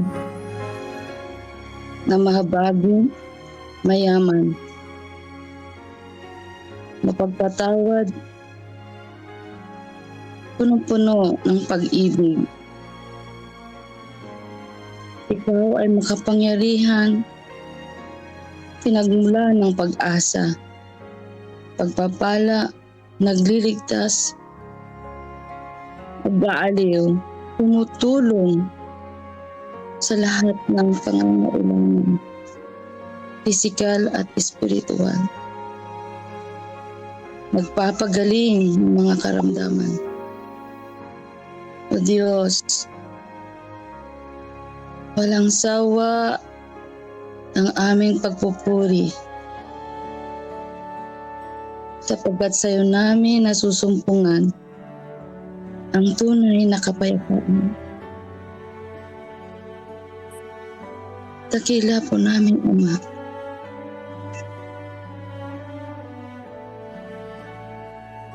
Kung kami sa lahat ng pagkakataon,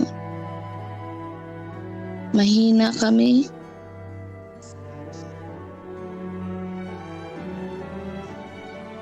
naging marumi, ngunit kami ay iyong pinapatawad. Mahal naming Ama, patuloy naming inilalapit sa inyo ang aming espiritu. pinapaubaya ang aming kinabukasan sapagkat walang sawa ang iyong pagmamahal sa amin. Patuloy kang nag-aanyaya sa mga kaluluwa na nais magpasakop sa inyo. Sa iyo lamang kami makakasumpong ng biyaya, kapayapaan, kapahingahan sa lahat ng pagpapapagal na naranasan namin dito sa sanlibutan. Patawarin po kami kung kami sa panahon na nanghihina at naduduwag. Maraming salamat po sapagkat tunay ng iyong kahabagan ay hindi nauubos. Kayo ay patuloy na nagbibigay sa amin ng pagpapala upang patuloy kami makakatayo sa aming pananampalataya. Maraming salamat po sa kapatawaran ng aming kasalanan.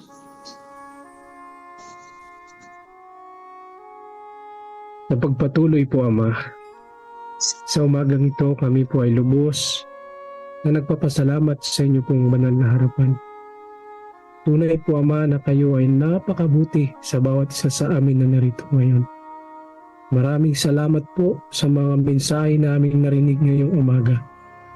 Tunay po, Ama, na ang aming puso, ang aming kaisipan ay muli pong nagpapailan lang ng aming kagalakan kung paano namin i-express ito individually sa inyo.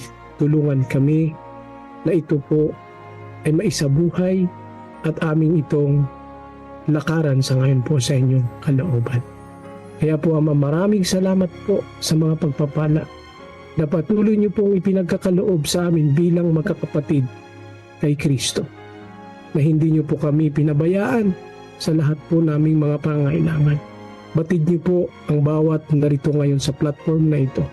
Ang kanilang pagpapasalamat, naway tanggapin niyo po ito, Ama, at dagdagan niyo pa po ng sapat na pagpapala para po patuloy silang maging daluyan din po ng pagpapala sa lahat ng mga tao, ganoon din po sa kanilang pamilya at ganoon din po sa inyong pong gawain. Narito po, Ama, ngayon ang amin pong naisidulog sa inyo. Si Pastor Mark Sarabia, Sister Janet Pipito, Pastor Rodi Vargas, Pastor Danny Romero, Pastor Seth Magas, si Sister Yuni Paz, at si Pastor Noel Bornalis Tonyo. Ama, itong mga lingkod niyo po, Ama, ay batid niyo na sila po ay nagpapagamit sa inyo. Maari po ba, Ama, na patuloy niyo po silang gamitin at patuloy niyo po silang gawing ilawan sa lahat po ng mga tao na nakapaligid sa kanila. Tunay, Ama, na ang kanila pong mga puso ay nais po nilang maglingkod. Nais nilang magtapat po sa inyong banal na harapan. Kaya naway puspusin niyo po sila ng banal na espiritu para po sila ay makalakad na sangayon po sa inyong kalooban. At narito rin po ang aming pong espesyal na pinapanalangin. Ang aming pong project na CLPM mission na itatayo, Panginoon. Ama, batid niyo po ang lahat ng mga kapatiran ngayon na narito sa platform. Maaari po ba, Ama, na inyong ipuin ang bawat puso namin ayon po sa aming binasa ngayong umaga na nagpapaalala ng aming pagtatapat ay ito po ay isang simbolo kung paano namin kayo minahal dahil alam namin, Ama, kayo ang unang nagmahal sa amin. Kaya po ang misyong ito, kung kaming lahat bilang magkakapatid kay Kristo ay sama-sama na ipahayag ang aming pagmamahal, ito po ay maitayo na mayroong pagmamahal sa bawat isa at sa inyo rin po, Ama. Ito ay tunay na aming mararanasan at ang pagpapala ay patuloy na sumagana sa amin nawa. Para po ang gawain na ito ay makita namin na napakaganda dahil kasama namin ang aming Panginoon na magtatayo nito. At ito po ay maging liwanag sa lahat ng mga tao sa buong area ng CLPM. Gamitin niyo po ang lahat naming mga source of income para po ito ay maging kabahagi po ng inyong pong building na itatayo. Amin din pong pinapanalangin naman ang crusade sa pangunguna po ni Pastor Tony Salarza hanggang January 31. Maaari po ba, Ama, na gumawa kayo ng lahat ng pinakamabuti sa lahat ng mga kapatid na narito. At ganun din po ang lahat ng mga tao na naroon ay inyo pong kasiyahan ng banal na Espiritu. Hipuin po ang kanilang mga puso. Buksan ang kanilang pag-iisip. At gamitin niyo po si Pastor na maging instrumento po para po maihayag ang inyong kalooban. Hindi po ang kanyang sarili, at ito po ay matanggap ng lahat ng tao upang maging bukas ito at maging daan ito ng kanilang kaligtasan para yakapin kayo na personal po nilang tagapagligtas. At ganoon din po, Ama, amin pong pinapanalangin ang crusade sa Barangay Anunas sa February. Batid niyo po, Ama, ang lahat ng mga kapatid na narito. Maari po ba, Ama, na bigyan niyo sila po ng sapat na pagpapala, sapat na kalusugan, at ganoon din po ang panahon naway maganda para po walang maging hadlang sa kanilang pong gagawin na programang ito. At ganoon din po, Ama, aming pinapanalangin ang Operation Balik Sigla sa Bugnang Church headed by Pastor Jackson Asoy. Ama, si Pastor po ay patuloy niyo pong gamitin na maging instrumento po sa gawain ito, at sa lahat po ng mga tao na dadalo, ihanda niyo po ang kanilang mga daraanan na nawa ay walang maging hadlang, silang lahat ay makapunta at makapakinig sa mga gawain katulad nito, at ang lahat nawang mga taong dadalo ay mapuno ng pananampalataya at pag-ibig at pagtitiwala sa inyo, para ito ay patuloy din nilang ihayag sa lahat po ng mga tao na kanila pong makasalamuhan.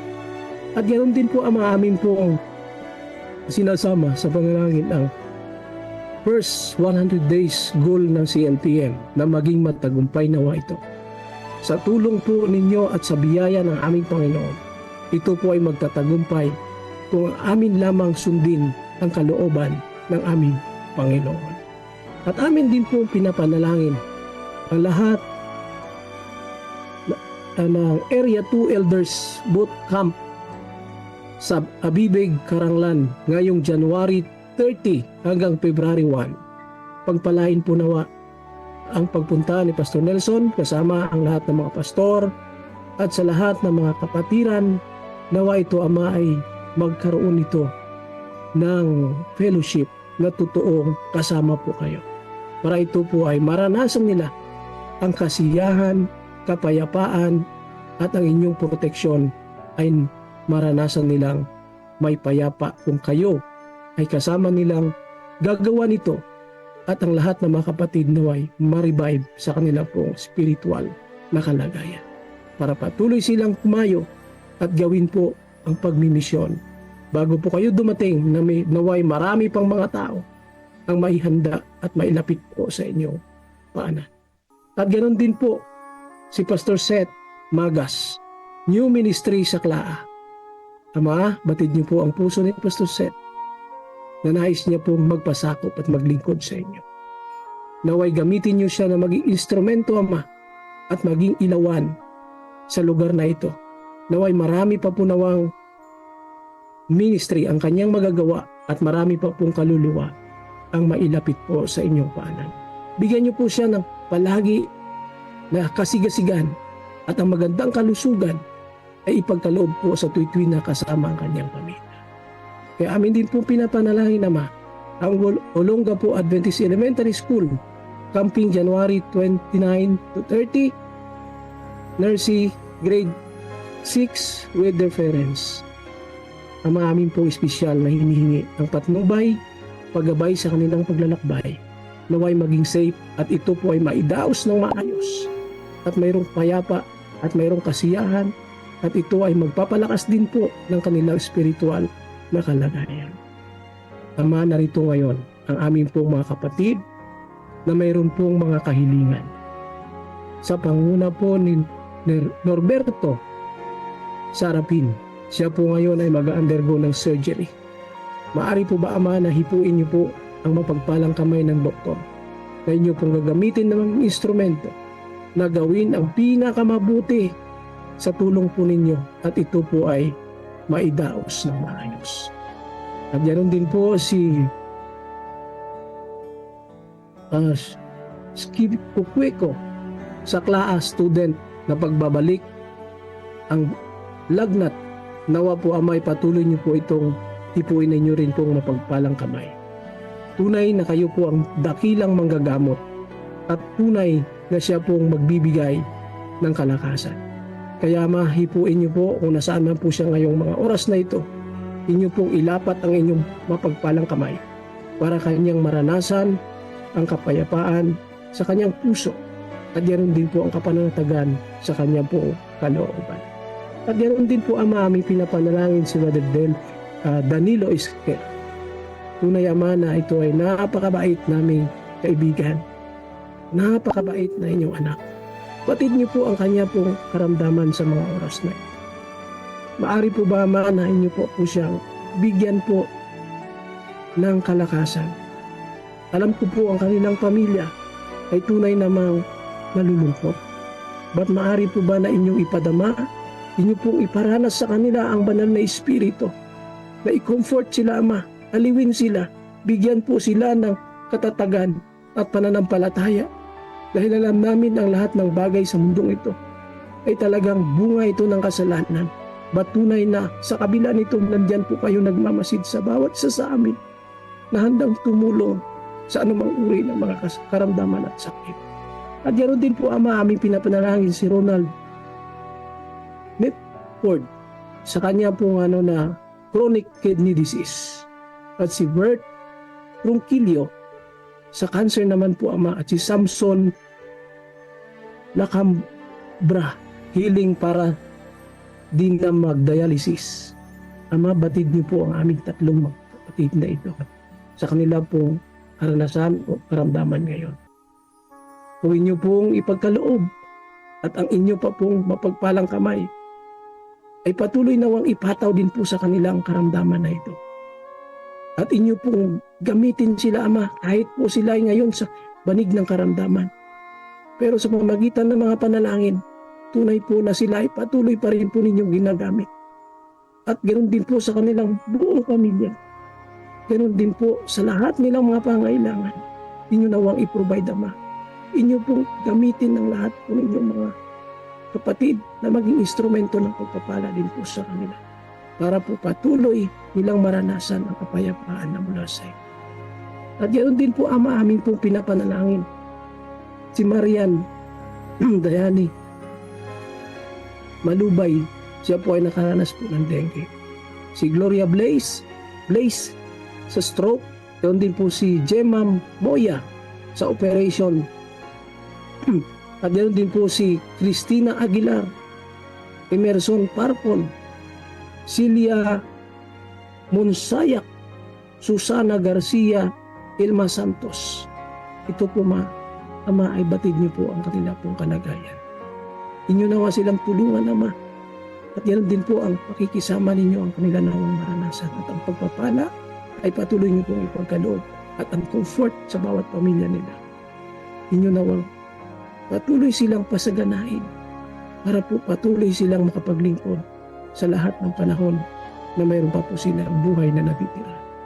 At ito, Ama, amin pong pinapanalangin patuloy sa kanila pong recovery operation. Si Nempia Limbaro at ang mother po ni Pastora Baredo, si Lina Baredo. Si Ma'am Susie Caranza. Ganoon din po si Jerry Lee Gonejo. At ganoon din po si James Tahube. Ama, patuloy niyo po silang pagalingin. Patuloy niyo po silang samahan. Na sila po ay patuloy na manghawak sa inyo at humingi lamang ng tulong sa panahon ng ganito pong kanilang nararanasan. Tunay na inyo pong didinggin at tulad po ni David na siya pong nagtiwala sa inyo sa lahat po ng panahon. At kami naniniwala na na kung sila po ay may pananampalataya na katulad lamang ng isang butil na mustasa, inyo po silang didinggin at inyo rin po silang pagagalingin. Inyo nawang patuloy na ipagkaloob, Ama, sa kanila ang kagalingan na mas mabilis para po sila ay magamit pa po lalo sa inyong gawain. At ganoon din po aming pinapanalangin ang lahat ng mga kapatid na narito ngayon sa aming pong Zoom vlog. Inyong pagpalain individually ang aming mga mahal sa buhay, ang aming mga sarili. Kung ano man po ang aming mga lakad sa araw na ito, nawa ang pag-iingat at pangunguna ninyo at ang banal na Espiritu nawa ang manguna sa bawat isa sa amin. At ganoon din po ang pagpapala ang patuloy ninyong ipagkaloob sa amin, Ama, para kami ay patuloy na maging pagpapala din sa aming mga kapitbahay, sa lahat ng mga tao naming nakakasalamu. At ganoon din po sa aming mga kapatid na nariyan sa FB, ganun po sa YouTube, inyo pong pagpalain silang lahat, Ama. Nawa patuloy niyo po silang bigyan lagi ng banal na Espiritu, na patuloy na magkaroon ng kasigasigan, na makinig ng mga magagandang pabalita. Alam po namin, Ama, na kayo ay napakalapit ng dumating. Nawa kaming lahat na narito kasama namin aming mga mahal sa buhay ay magkita-kita sa langit na bayan na aming inaasam sa inyo pong nalalapit na pagdating. Kung kami man, Ama, ay nakagawa ng mga pagmamalabis at pagkukulang, patawarin niyo po kami. Ito po ang aming inihiling sa pangalan ni Jesus na aming tagapagligtas. Amen. Amen. Amen. Amen. Amen. Amen, amen. Amen. Amen. Ang misyon ay hindi natatapos sa ating mga iglesia. Ito ay patuloy na isinasabuhay sa ating mga tahanan, sa ating mga komunidad at sa bawat puso na nagmamahal sa Diyos. Ngayon, tinatawag tayong lahat na makiisa sa isang dakilang adhikain. Building up for mission. Ang Central Luzon Provinces Mission ay naglulunsad ng isang pambihirang pagtutulungan, ang CLPM Headquarters Development Partnership Campaign.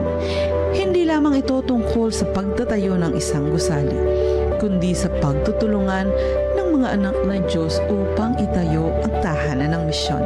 Isang lugar kung saan uusbong ang mga programa, manggagawa at paglilingkod para sa kaharian ng Diyos.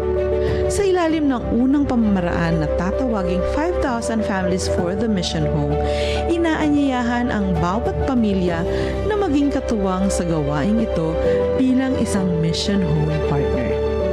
Layunin nating magkaisa bilang isang malaking pamilya sa pananampalataya. 5,000 pamilya na magpapahayag ng pagsuporta sa pamamagitan ng 1,000 piso bawat buwan sa loob ng isang taon.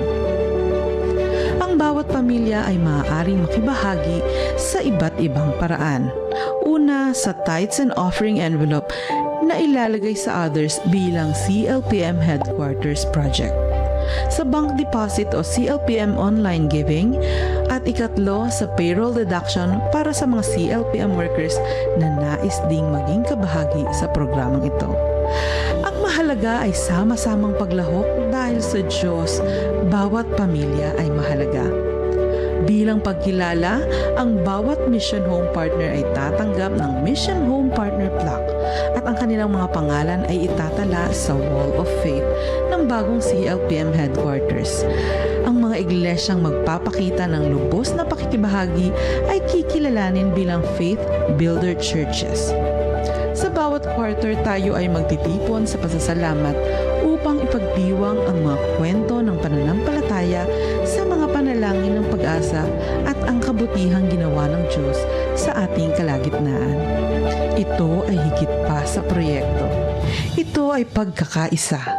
Higit pa sa kontribusyon, ito ay partnership sa misyon ng Diyos. Building up for mission, every family a builder. Amen.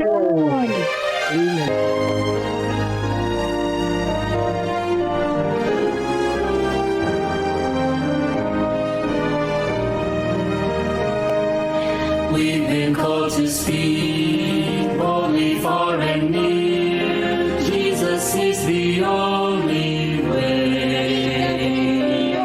With a humble heart, let us do our part. That's our mission every day.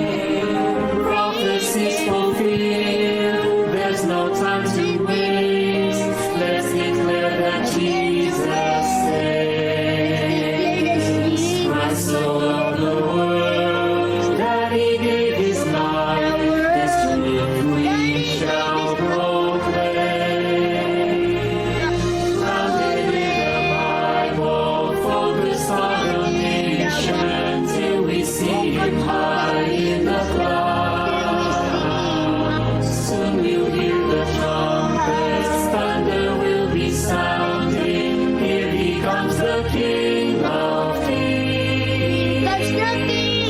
Descends in glory, majesty and power. What a joyful day that will be.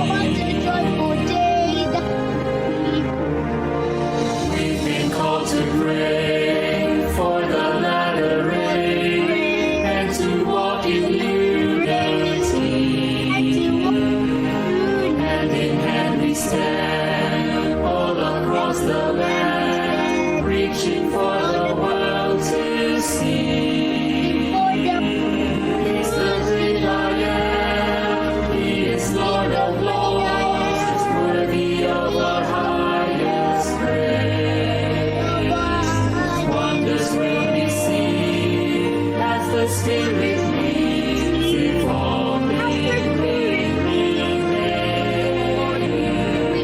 grounded in the Bible, focused on the nation, till we see him high in the clouds. Soon we'll hear the trumpets, thunder will be sounding. Here he comes, the King of Kings. He descends in glory, majesty and power. What a joyful day that will be. Grounded in the Bible, focused on the nation, till we see him high in the clouds. Soon you'll hear the trumpets, thunder will be sounding. Here he comes, the King of Kings. He descends in glory, majesty and power. What a joyful day that will be. He descends in glory, majesty and power. What a joyful day that will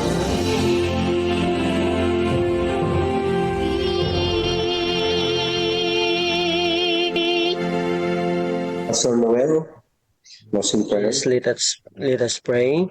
Salamat na kilang Diyos sa mga paalala na iyo pong ibinagkaloob sa bawat isa sa amin mula sa amin pong pagkikinig ng iyo pong banal na salita sa ikalawang Samuel 22 hanggang po sa amin pong morning devotional at gayon din sa amin pong council on stewardship. Panginoong Diyos, hindi po namin kaya ang gawain na gampanan kung wala po kayo. Ang aming pong tanging hiling, Panginoon, na samahan niyo po kami sa mga gampaning ito. Pagkalob sa amin ang banal na Espiritu na magsalita kami kagaya ng inyo po mga disipulo ng unang kapanahunan ng may katapangan, ng may integridad. Makita ikaw sa aming pong buhay na magkagayang Panginoon, liliwanag ikaw sa amin sa pamagitan ng aming pananalita at ng aming kilos, na sa tuwing kami papasok sa mga bahay-bahay, makita ang iyo pong kaluwalhatian sa bawat isa sa amin at makita, maranasan, maramdaman ng bawat pamilyang aming mapupuntahan na sa pamagitan ninyo kami ay magkaroon ng pag-asa sa aming pong pamumuhay sa sanlibutan ito. Panginoon, ang aming pong tanging hiling sa maghapong ito, lalo't higit sa aming pong paghahanda ng aming sarili sa pagsalubong sa iyo sa araw na banal. Tulungan niyo po kami at gamitin niyo po kaming iyong mabisang kasangkapan sa maghapong ito. Sa mga taong aming makasalamuha, i-anoint ang aming mga labi, ang aming kilos, na ito'y magiging pagpapala sa mga tao na makarinig at mga tao na aming pong makasalamuha sa maghapong ito. At nawa Panginoon, basbasan ang bawat isa sa aming pong mga lakad, sa aming pong mga iniisip na gawin sa maghapong ito, Panginoon Diyos. Bigyan niyo po kami ng katalinuhan at gayon din na ipagkalob sa amin, Panginoon, ang dubling takal ng banal na Espiritu upang sa maghapong ito ang iyo pong pangalan ang siyang aming mapaglingkuran. Ikaw ang maitaas sa aming buhay, hindi ang aming mga sarili. Ito po ang aming dalangin at hiling sa pangalan po ng aming Panginoon Hesus. Amen. Amen. Amen. Amen. Amen. Chanting po tayo. Chanting po tayo mga kapatid. Vision statement. Make disciples of Jesus Christ who live as loving witnesses and proclaim to all people the everlasting gospel that we three angels' messages in preparation for his soon return. Our method, guided by the Bible and the Holy Spirit, central to Providence Mission, pursue his mission through Christ-like living, communicating, discipling, teaching, healing, and serving. Our vision, every church a missional church. I am missional. I think, I talk, I act, I plan, I live to move forward God's mission. CLPM, we will go. Put God first and you will never be last. Pastor Joey. Amen. Ang ating pong benediction passage ay hango sa Kawikaan, Kapitulo 3, talatang 5 hanggang 6. Sa inyong pagharap sa mga desisyon at hamon ng buhay, naway patuloy kayong magtiwala sa Panginoon ng buong puso at huwag umasa lamang sa sariling kaalaman. Kilalanin ninyo siya sa lahat ng inyong mga lakad at siya ang magtutuwid ng inyong mga landas. Naway maging malinaw ang kanyang patnubay sa inyo at maging matatag ang inyong loob sa pagsunod sa kanyang kalooban. Higit sa lahat, sa maghapong ito. Amen. Amen. Amen. Amen. Amen. Amen. Salamat po. Salamat po. Bless po sa atin. God bless po sa lahat. Tayo sa ating po mga gawain po. Okay. Bless po sa inyo. Opo. Yan. Brother Sunny, good morning po. Sarabia, morning Hindi po po. sa lahat, sa lahat po ng participants. And behind the scene, Brother Melvin. At Brother Edmond. sa prayer, Brother Edmond. Bukas ulit. Brother Melvin, good morning po. Good morning po, Brother Melvin. Good morning. Good morning, Jairel. Good morning. February 21 birthday mo. Hindi ko makakalimutan yan. I agree. Ayan. Po naman po. Pastor Jerry, Online daw ang God bless po. Online Sa daw lahat ang ng pastor, directors, good morning po. Johnny, February 30 ang birthday. February 30. Ingat po tayo lahat. Si Gabriel. Si Gabriel. Brother Edmond. Nakahiga po. Nakahiga pa, natutulog pa siya. Tutulog pa po. Si Gabriel. Okay. Sino tutulog? Brother Melvin, talaga, Jairel. Ayan po. Happy Preparation Day po. Happy Preparation Day din po. Happy Preparation Day. Ating Sige po. kaya. Bye-bye na po mga kapatid. Bye-bye na. Ingat po kayo. Out na po tayo. Umaga mga kapatid. 4. Brother Melvin, may kailangan ako sa iyo. Sino yun? Kuya Sani. Chat mo ako, Kuya Sani. Yes. Sige, chat kita. At yan, natatapos ang ating God First Morning Devotional, mga kapatid. Pagpalain tayo ng Panginoon sa umaga na ito at sa buong maghapon na nadadaan. At lagi nating unahin ang Diyos pagkat tayo ay hindi niya pababayaan. God First Morning po sa ating lahat.